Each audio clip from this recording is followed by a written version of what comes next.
যারা শুনছেন সবার প্রতি আন্তরিক কৃতজ্ঞতা। শক্তের ভক্ত নরমের জম একটা কথা রয়েছে না, খুব কমন কথা।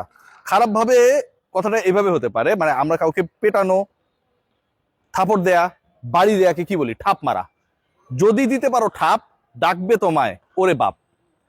বাংলাদেশের ক্রিকেটকে কেন্দ্র করে যেই ঘটনা এখন পর্যন্ত চলছে, যে ঘটনা এখন পর্যন্ত নাটকীয় মোড় নিয়েছে, বাংলাদেশকে শুধুমাত্র বিশ্বকাপটা খেলতে দিতে চায় না পৃথিবীর ইতিহাসের সবচেয়ে শক্তিশালী ক্রিকেট বোর্ড, এবং তাদের সেই চক্রান্ত সর্বপ্রথম অফিসিয়ালি আমি যখন ফাঁস করে দিয়েছিলাম যে $2 মিলিয়ন আইরিশদেরকে প্রস্তাব দেওয়া হয়েছে, গণ গালি খেয়েছি।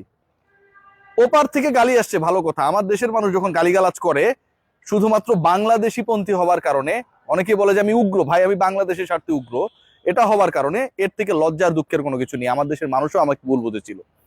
সময় যত গড়িয়েছে, আমি গতকাল রাতে যে স্টেটমেন্টটা দিয়েছিলাম সেটার সত্যতা তত বেশি প্রমাণিত হয়েছে।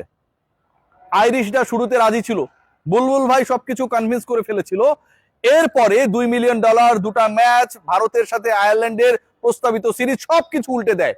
বাংলাদেশকে আটকাতে হবে বিশ্বকাপে, ওরা খেলবে না, খেললে আমার মাটিতে এসে খেলবে। এই যে পরিকল্পনা পার্টিকুলার একটা দেশের, সেই পরিকল্পনা ভেস্তে যাওয়ার অপেক্ষায়।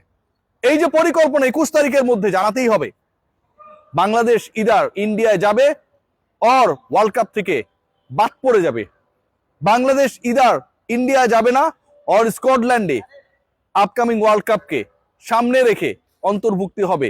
পুরো পরিকল্পনা হজবরল হয়ে গেছে। বাংলাদেশকে বাদ দেওয়ার পরিকল্পনা, স্কটল্যান্ডকে আনার পরিকল্পনা, আইরিশদেরকে $2 মিলিয়ন দিয়ে নিজেদের পকেটে ঢুকানোর পরিকল্পনা। কারণ Pakistan cricket board, PCB, Pakistan সরকার অফিসিয়ালি অ্যানাউন্স করেছে বাংলাদেশ যদি খেলতে না যায়, পাকিস্তান তাদের সকল ধরনের বিশ্বকাপ প্রস্তুতি এই মুহূর্ত থেকে অফ করে দিল, ফুল স্টপ, আর কোনো কথা হবে না। মানেটা কি দাঁড়ায়?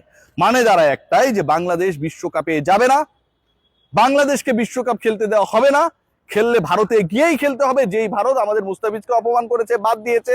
তুমি বাদ দিবা, তোমার 1 সপ্তাহ 2 সপ্তাহ আগে মনে হয় নাই? মনে হয় নাই তোমার যে মুস্তাফিজকে আইপিএল এ নিলামে যদি ডাকা হয়, নেওয়া হয়, দল পেলে সিকিউরিটি থ্রেট তৈরি হতে পারে? আপনি দাওয়াত দিলেন, দাওয়াত দিয়ে খাবারের সাথে বিষ মিশিয়ে দিলেন, তারপরে আপনি বলছেন যে ভারতে কোনো ধরনের সিকিউরিটি থ্রেট নেই। যদি না থাকে, মুস্তাফিজ কেন আইপিএল এ খেললো না? এটার কারণটা কি? এই ব্যাখ্যাটাও তো নিশ্চয়ই ইন্ডিয়ান ক্রিকেট বোর্ডকে দিতে হবে, যারা ওয়ার্ল্ড কাপের কো আয়োজক, রাইট? সেই ব্যাখ্যা নেই, কিন্তু বাংলাদেশকে তোমরা বাধ্য করবা, আদারওয়াইজ বাংলাদেশকে তোমরা বাদ দিয়ে দিবা। পাকিস্তান ক্রিকেট বোর্ডের এই যে ফুল স্টপ, যে আমরা সকল বিশ্বকাপ প্রস্তুতি অফ করলাম, ফুল স্টপ দিয়ে দিলাম রাইট নাও। সবকিছু ঠিকঠাক চলবে যদি বাংলাদেশ খেলতে পারে, সবকিছু ঠিকঠাক চলবে বাংলাদেশের ন্যায্য দাবির সাথে যদি আইসিসি একাত্ম প্রকাশ করে, আদারওয়াইজ পাকিস্তান বিশ্বকাপে খেলবে না। Now it's official. এখন কি হবে? পাকিস্তান এবং বাংলাদেশকে ছেড়েই বিশ্বকাপ হবে? আইসিসি রেভিনিউ জেনারেট করতে চায়, টিভি সত্ত্ব থেকে প্রচুর টাকা ইনকাম করতে চায়, তাদের যে অ্যাকাউন্ট সেটাকে ফুলিয়ে ফাঁপিয়ে বিশাল বিশাল প্রাইজ মানি দিতে চায়। সেটা কি বাংলাদেশ এবং পাকিস্তানের পার্টিসিপেশন ছাড়া সম্ভব? ছোট্ট একটা এক্সাম্পল দিই, আইসিসি কতটা বাটে রয়েছে। ধরুন ভারত পাকিস্তানের ম্যাচ, গ্রুপের ম্যাচ এবং পরের রাউন্ডের ম্যাচ, এই ম্যাচ যখন অনুষ্ঠিত হবে, প্রত্যেকটা ওভারের মাঝে যে বিজ্ঞাপন বিরতি থাকে, সেখানটায় যে ছোট ছোট বিজ্ঞাপন দেওয়া হয়, প্রতি মাইক্রোসেকেন্ড মিলিসেকেন্ডের বিজ্ঞাপনও কোটি কোটি টাকায়, রুপিতে বিক্রি হয়। ম্যাচই যখন হবে না ভারত পাকিস্তানের, এই রেভিনিউটা আইসিসি পাবে না, এই রেভিনিউটা বিজ্ঞাপনদাতা পাবে না, এই রেভিনিউটা ব্রডকাস্টাররা পাবে না, এবং ব্রডকাস্টার আইসিসি কেও পে করবে না। হিসাব সহজ, আইসিসির ফুটানি থাকবে না পাকিস্তান যদি না যায়। সো এখন যে সিচুয়েশনটা দাঁড়িয়েছে, according to the statement given by Pakistan government, according to the statement of Pakistan cricket board, PCB, they have decided যে তারা তাদের সকল ধরনের প্রিপারেশন বন্ধ করে দিল এখন থেকে বাংলাদেশের ইস্যুর সমাধান না হওয়া পর্যন্ত। নাম্বার 2, তারা বলেছে ডিউরিং দ্য ওয়ার্ল্ড কাপ আমরা বিকল্প কি করতে পারি, আমরা বিকল্প কোন টুর্নামেন্ট করতে পারি সেটা আমরা খতিয়ে দেখছি। মানে বাংলাদেশ না খেললে পাকিস্তান খেলবে না। বিকল্পের ভাবনা তখনই আসে যখন আমি ডিসাইড করে ফেলি যে আমার ওই বন্ধু না খেললে আমি খেলবো না। হিসাব সহজ। তার মানে যেটা দাঁড়াচ্ছে, আলটিমেটলি আইসিসি কে এবার ডিসাইড করতে হবে, ইন্ডিয়ান ক্রিকেট বোর্ডকে এবার ডিসাইড করতে হবে তারা কোন দিকে যাবে। তারা কি বাংলাদেশের ন্যায্য দাবি মেনে নেবে, যেই ন্যায্য দাবি একইভাবে প্রযোজ্য পাকিস্তানের ক্ষেত্রে, সিকিউরিটি ইস্যুর কারণে তারা ভারতে যাচ্ছে না, সেই একই ন্যায্য দাবি বাংলাদেশের ক্ষেত্রে অ্যাপ্লিকেবল। এবং that's why Pakistan supporting Bangladesh right now. দাবি তো একই রকম। ওরাও মনে করে সিকিউরিটি থ্রেট রয়েছে, আমরাও মনে করি সিকিউরিটি থ্রেট রয়েছে, এবং আমাদের ক্ষেত্রে ভারত সেটা প্রমাণ করে দিয়েছে মুস্তাফিজকে সিকিউরিটি ইস্যুতে বাদ দেওয়ার পরে। সো ঘটনা যেটা দাঁড়িয়েছে, মাথায় হাত দিলাম বল আসছে তো, ঘটনা যেটা দাঁড়িয়েছে, ভারতীয় ক্রিকেট বোর্ড যেভাবে বাংলাদেশের নাকে দড়ি দিয়ে ঘোরানোর পরিকল্পনা করেছিল, পাকিস্তান ক্রিকেট বোর্ডের মহসিন নাকভি তাদের সরকারের মাস্টার স্ট্রোকে এই মুহূর্তে বিসিসিআই ভয়াবহ দৌড়ের উপরে, ভয়াবহ।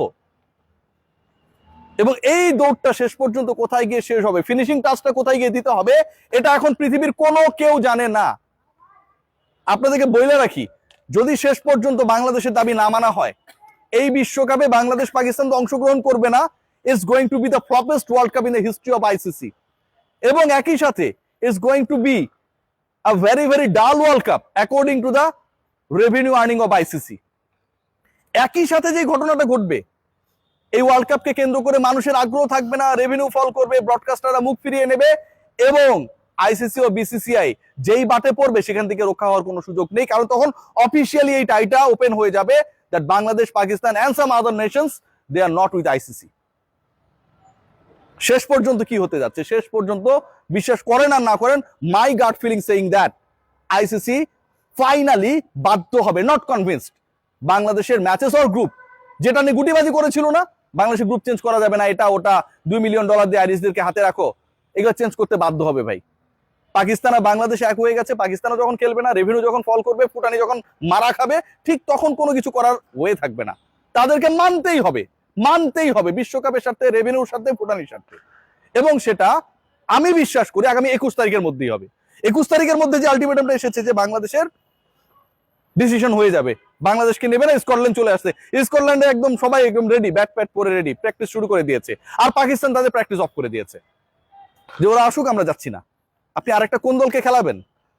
ইন্ডিয়া পাকিস্তানের যে গ্রুপ, ওই গ্রুপে বাংলাদেশের সাথে জায়গায় ধরেন স্কটল্যান্ডে খেলা দিলেন, টি-20 শক্তি বিবেচনা আপনি চেষ্টা করলেন যে ম্যাচ করাইলাম।